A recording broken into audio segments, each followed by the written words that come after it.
دنباش گودارین هجا یا رادیو دنگی گل از شمال ناگهان بخلک نو یا برنامه خوبون لپیش بریونه. گودارین هجا دوی خلک خود اما لسر مجار قاد جیانه به قاد دموگرافیا بردوام بکن. دموگرافیا چیه؟ چما جنولوژی یک جقادن خو دموگرافیا گرتی روجوا خو اما و مجاره به میوان خو اندام اکادمیا جنولوژی زوزان سیمار نقاش بکن. هوا زوزان ام گلک سپاس کن که اون تبلی برنامه مبون و وقت خوش بوی موقتاند. هوا زوزان وکی پرسی که من کند خوازن بکن دنوا قادن جیانی ین جنولوژی ده یک جه مجاره دموگرافیاه.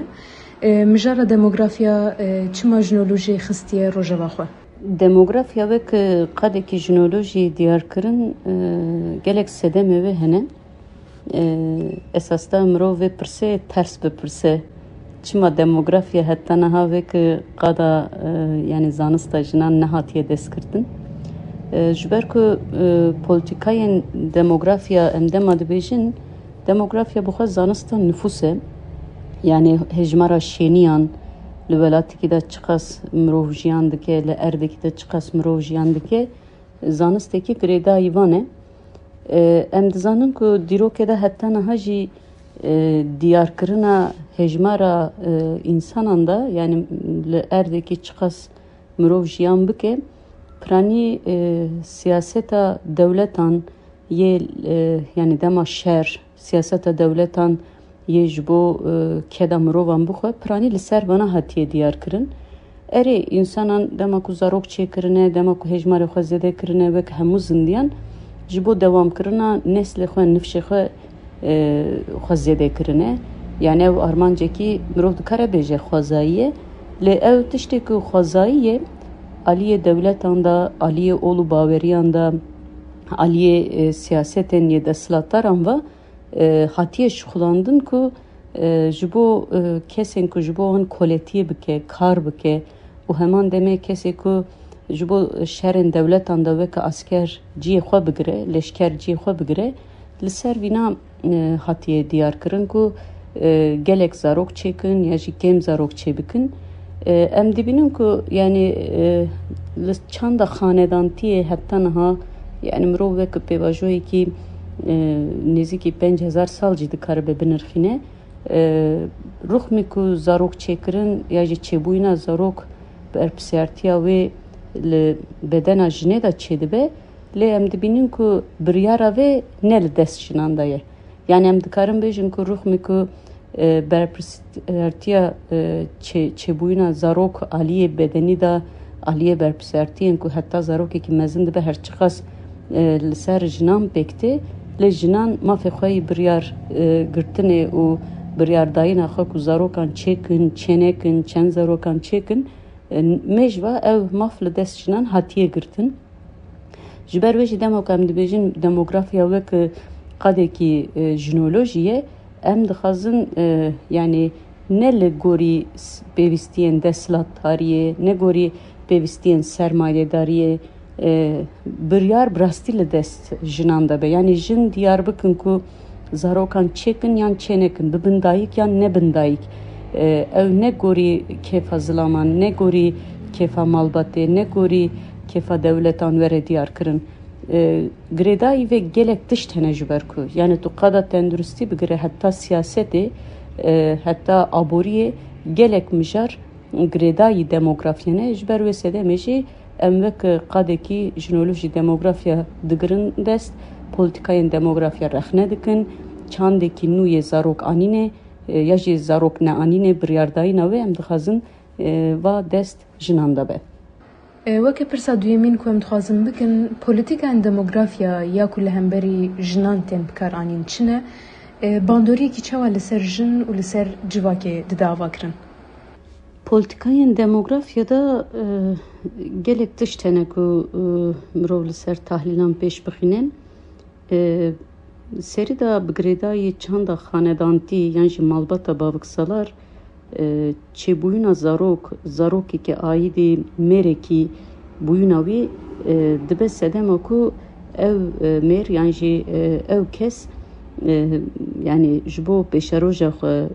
jbo hukma xwe وی زاروکی وک اموری بکار بینه ام دزانون کو سردم پر کونار دا یعنی رولا باوتی پر زده nay zanin ya jî dema tê zanîn jî wek rolekî pir yê diyarkernîne yani bav hukmê xwe li ser dayîk û li ser zarok pir zêde tune ye. Ji ber vê sedemê jî polîtikaya yê demografya da serî da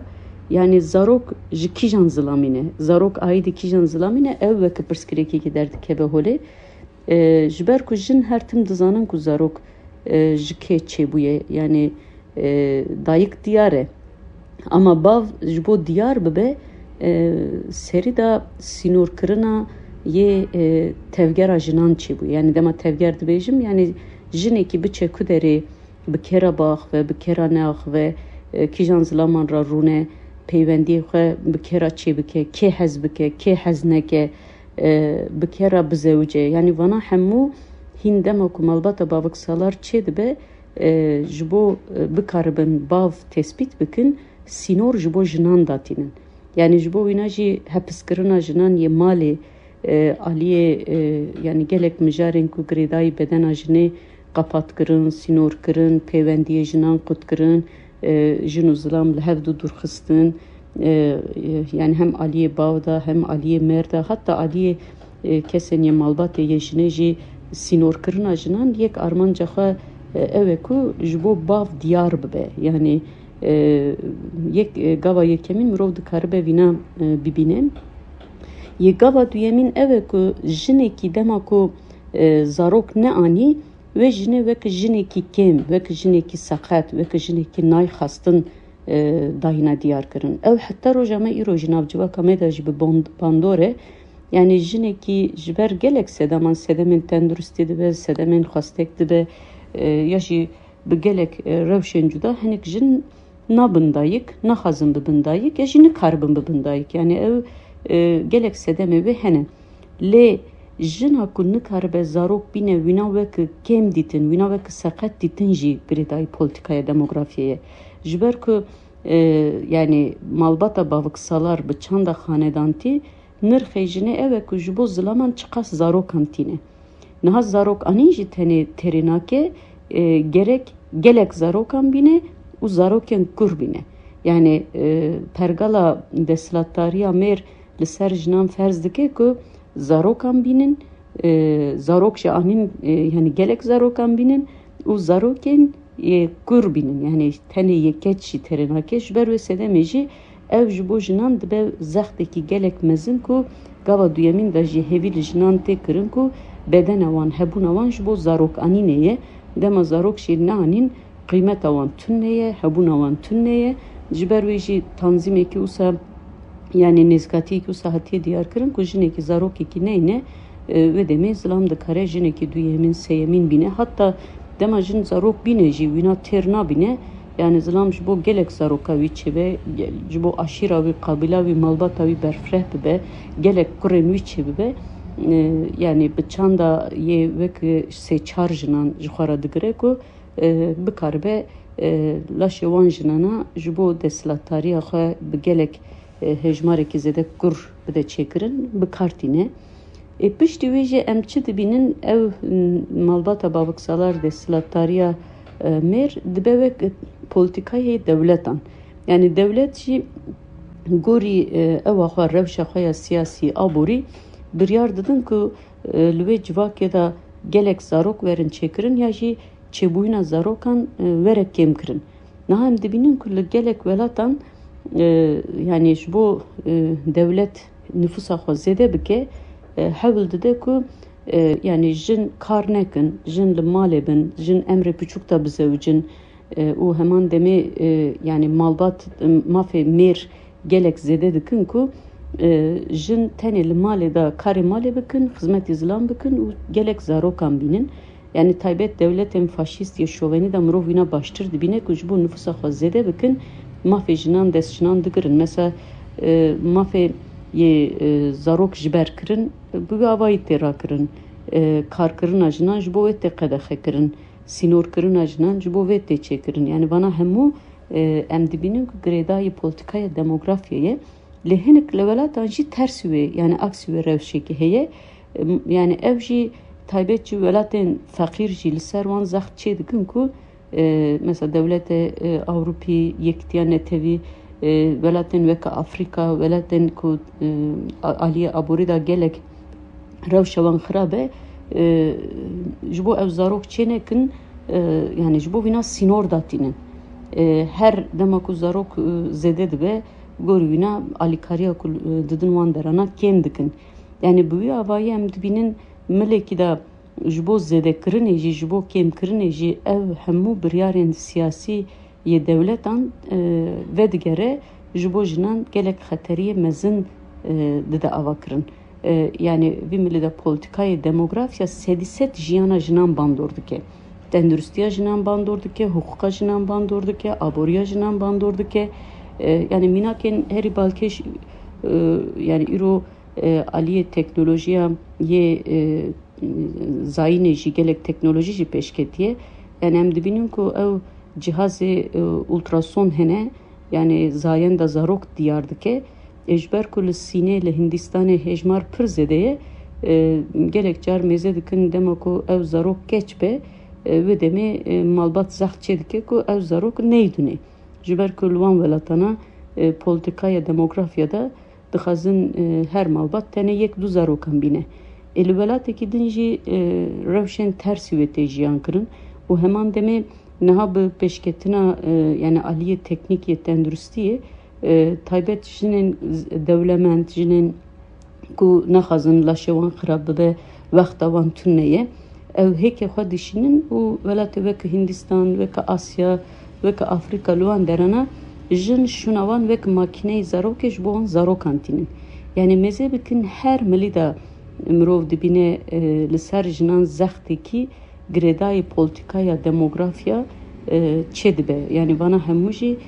tenduristiya jinan, mafê jinan bandor dike. Ji bo jî polîtika demografya mirov dikare bêje ku sedîset ji jiyana jinan bandorekî mezin, piranî jî bandorekî neyenî dike. Bêguman wek wej yanî ser ziman li ser zayînê gelek polîtika tên meşandin û di bingeh de ji ber ku zayîn di bedena jin de çê dibe lazim e ku jin xwedî biryar be. Lê wek we jî diyar kir di roja me îro de ev gelekî nepêkan e. Tiştê ku ez dixwazim pirs bikim ev e ji bo jin karibin li ser zayînê bi xwe biryar bidin lazim e çi were kirin. Zextekî li ser jinan çê dikin ku gerek zarok bîne ger zarok nehanî ew dixwaze biçe yekî din re jî bizewce ji bo vana hinekî qanûnî aliyê mafê jinan da ew ê parastinê pêwîstin. Ji bo wê jî tu mafê tu mêrî tune ger du însan tenê ji bo zarokanînê nayên bahevdû. Ji bo gelek sedeman tên bahevdû. Du kes tenê yani pêşerojê xwe bi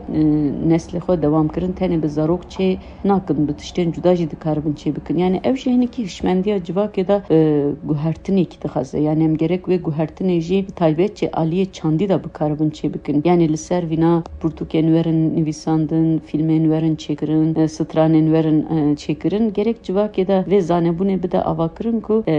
hebûna zarokê tiştekî baş e ama ne mecbûr e hemû jin û zarok hemû jin û mêr zarok çêkin. Ji ber ku em dizanin ku yani êdî tenê biryar û xasteka du kesan zêdetir her biryarê ku em digirin gerek em bi giştî li civaka me çava bandor dike mîna jî bikirin berçav. Em dizanin ku îro dünyayê de hejmara însanan pir pir zêde ye. Lê gelek car dema zarokekî yani du kes dixwazin zarokekî çêkin gelek car pir zêde nafikirin ku em dikarin vî zarokî baş perwerde bikin, em dikarin biparêzin, em dikarin pêşa roja wê yê ewlet çê bibikin. Yani van milana da rastî jî pir bê berpirsiyar tevgerandin heye. Yani van rojana jî em dibînin gelek destrêjiyên li ser zarokan çê dibin, işte van çend rojin nîqaş li ser tê kirin. Yani zarokên taybet ser zarokan êriş û kuştinên ku tên diyar kirin, destrêjiyên tên çêkirin ew hemû didin nîşandan ku gelek kes zarokê ku nikaribe biparêze, nikaribe xwedî bike, nikaribe perwerde bike yani bê pîlan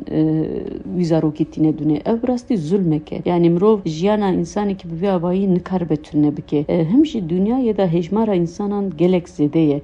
Ger pır mirov bi aliye felsefi da aliye ekolojik da bu fikre esas da edi dünyaya pır zede insan ne peviste ji bo wê jî gelek zarok çêkirin zêdetir ger xasteka zarok çêkirine hebe jî yani bi hejmarekî kêm lê bi kesên ku dikare mirov perwerde bike, dikare çanda wan ji wan re fêr bike, ahlak bikaribe bide wana, bikaribe wana xwedî bike. Em dizanin rojane çiqas zarok birçiyan dimirin, çiqas zarok êrîşan re rûbirû dimînin, çiqas zarok hîn zarokin tiştê ku rûbirû dimînin yani heta mezin dibin ji wan tiştana nikaribin bîr bikin. Bi çanda xwe nikaribin werin mezin kirin. Taybet welatên şer mirov difikire yani yek em jî wekî civaka Kurd erem civakekî qirkirinê re rûbirûne polîtikayên demografiyayê guhertinê herî zêde li Kurdistanê tê meşandin. Ama gerek civaka me da ew zanebûn hebe ku yani bi pir zarok çêkirin zêdetir. Zarokên ku bi çanda welat parêzî mezin dibin. Zarokên ku bi felsefeya ekolojik mezin dibin. Zarokê ku bi fikra azadiya jinê mezin dibin. Zarokê ku nasnama xwe dikaribin biparêzin. Gerek armancê me wî milî da ne pir zarok, zarokên ku aliyê yani nitelik dibêjin yani aliyê çendanî da ne aliyê çawanî da asa wan bilind be. Ji ber ku em dizanin niha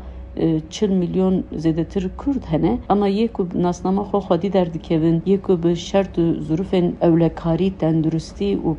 yani dikaribin pêşeroja xwe diyar bikin, tune yani pir kêm e. Dê bîra min yani rêbera povê mijarî da rexneyekî jî kiribû dema ew zarokekî bi navê Alan Kurdî dibêjin. Yani malbata wî dema xwast bireva Awropa, zarok avê da xeniqî. Wê demê got yani civaka me vê lêpirsînê bike yani sucdarê sucê wî zarokî çi ye? Yani ger tu dixwazî ew qas xeterî bide berçav ku jiyana wî zarokê jî dixe xeteriyê wê demê tu wî zarokî çima çê dike? Yani bi rastî pir bêfikir tevgerandin heye. Em dizanin gelek zarok tiyan birçiyan wan rekana da mirin ya jî li welatekî ger qirkirin û şer hebe axate ne parastî be li wê derê gerek mirov zarokan çêneke. Ji bo wê jî mijarekî berfireh e ku milê wî felsefî jî heye, milê wî hunerî jî heye, milê wî hukukî jî heye, milê wî siyasî û tenduristî jî heye ku milê wî perwerde jî heye bi giştî guhertinekî yê çandekî nû yê zarokanînê civaka me re pêwîst e. Bêguman wek wej yanî ser ziman li ser zayînê gelek polîtîka tên meşandin û di bingeh de ji ber ku zayîn di bedena jin de çê dibe lazim e ku jin xwedî biryar be. Lê wek we jî diyar kir di roja me îro de ev gelekî nepêkan e. Tiştê ku ez dixwazim pirs bikim ev e ji bo jin karibin li ser zayînê bi xwe biryar bidin lazim e çi were kirin?